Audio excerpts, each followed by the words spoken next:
The best advice I ever received when purchasing my first home came from a seasoned investor. They literally saved me thousands of dollars, and if you stick around until the end of the video, you're going to learn my best tips for first home buyers. Tip number one, look at 100 properties. This is one of the most valuable lessons I stumbled upon during my university days. Like most university students, I had my side hustle, and for me back then it was delivery driving. Those familiar with delivery will know that you get to meet some pretty interesting characters. You never know who you're going to meet, and although it's not customary in Australia, sometimes I'd even be lucky enough to receive a tip, which was usually only a couple of dollars, but enough to cover a refreshing Slurpee for my cruise through the night. Purple sugar slush, king size. This is where I became acquainted with a regular. I used to call him Boss, not because of his beautiful waterfront home, but because he had a top-of-the-range matte black 2008 BMW M3 that was brand new at the time. He looked like a boss in that thing.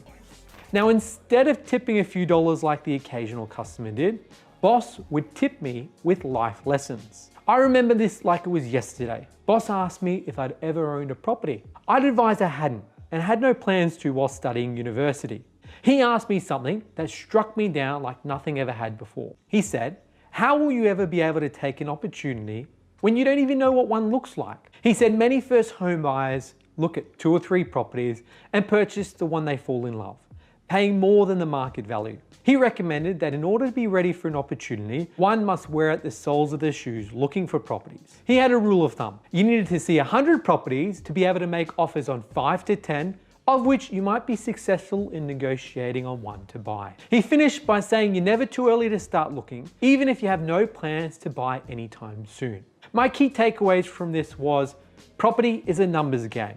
Go out and see as many properties as you can. The more properties you see, the better equipped you'll be to jump in when an opportunity comes. You might need to negotiate on 10 properties to succeed on one.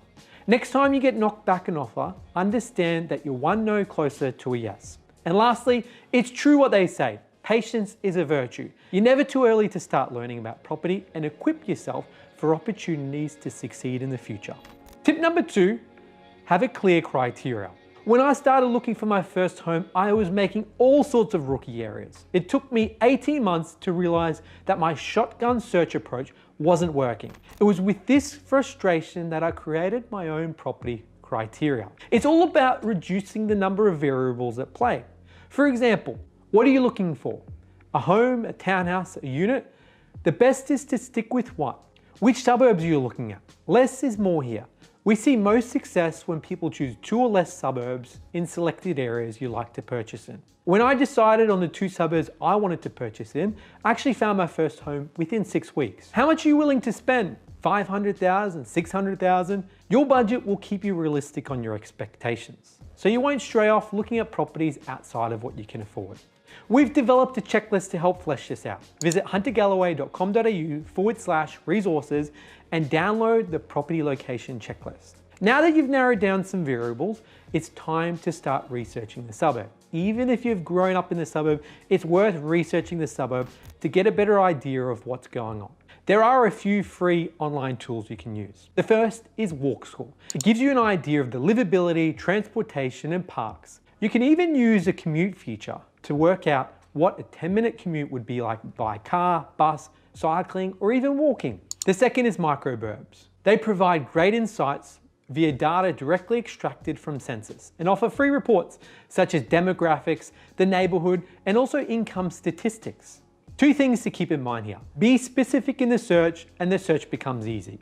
Leverage online tools such as Walk Score and Microburbs to help make better decisions. Tip number 3, fact check the real estate agent. The reality is, real estate agents are well trained and have had many experience negotiating with hundreds of sales. They know what to say and how to get you thinking that the property's not going to be around for long.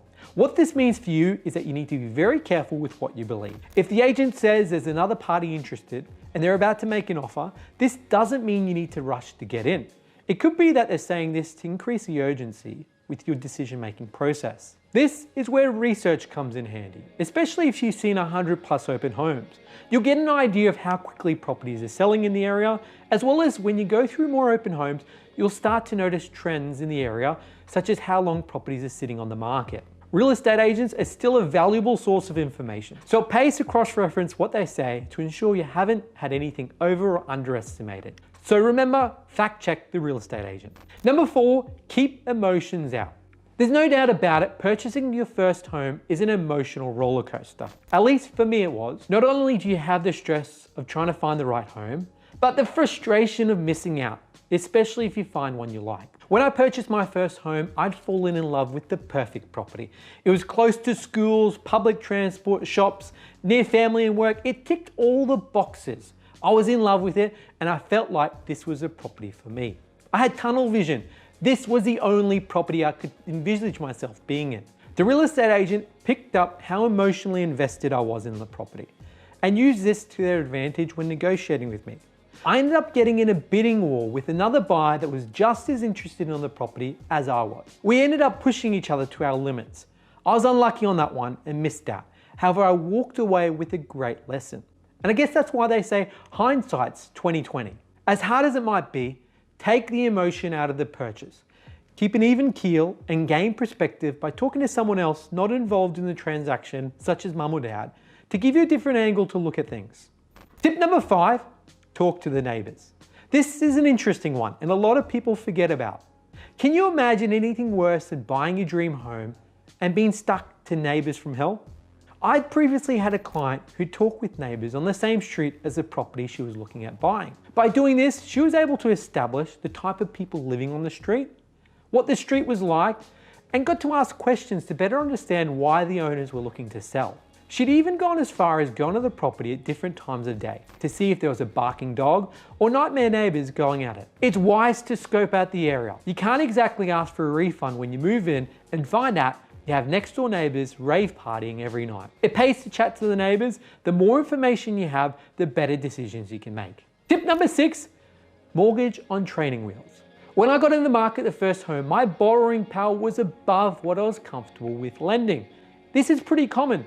The banks will throw money at you, and just because the banks say you can lend $500,000 doesn't mean you should lend it. This is where a mortgage with training wheels comes in handy. Instead of lending the maximum the banks will lend you, it makes sense to work out what you're comfortable with committing to long term. Both looking at repayments in the current low interest rate environment, as well as if rates were to increase. The first step is to work out what you're happy to repay. If you're comfortable with paying $300 a week in loan repayments, then your loan would be $330,000 in today's low rate environment. You can easily work this out through online repayment calculators. If rates went up by 1%, then your borrowing amount would drop to $290,000 with the same repayments. This means your borrowing should be somewhere between $290,000 to $330,000 for an optimal range. The second step is to practice your weekly repayments. Say you're paying $200 a week in board.